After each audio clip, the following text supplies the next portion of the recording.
Hinabol kami ng pulis. Nagpalamig mo namin sa isang resort.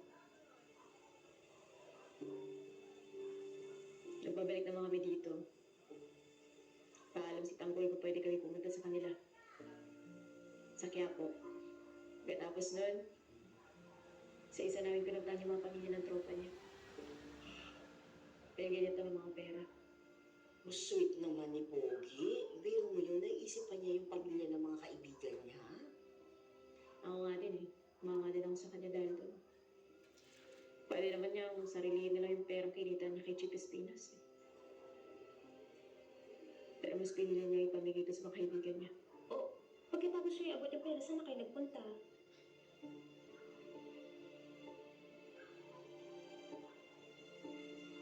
Pumunta din kami sa bahay nila. Nagbigay din siya ng pera sa pamilya niya. Mabuti na lang wala nakakilala kay Tanggol. Tapos, delikado yung ginawa niyo, ha? Meron nga eh. Pero ito naman si Tanggol. Sinalampan niya yung bahay ng minamahal niya. Ako naman to si Tanga. Maayag ako sa gusto niya. Nakilala mo ba yung babae?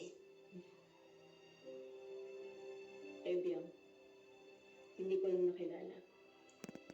Tinakas pa namin. Inaabot pa nga kami ng asawa ng babae. Ang laking gulo naman yan, Babos. Malaki talaga. Pero ano magagawa ko? Desidido na si Tanggol. Desidido siyang sagipin yung babaeng mahal niya.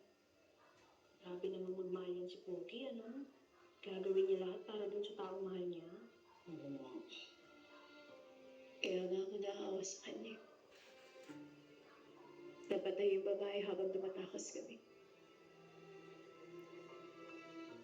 Nakita ko kung paano nagluod yung puso ni Tanggol.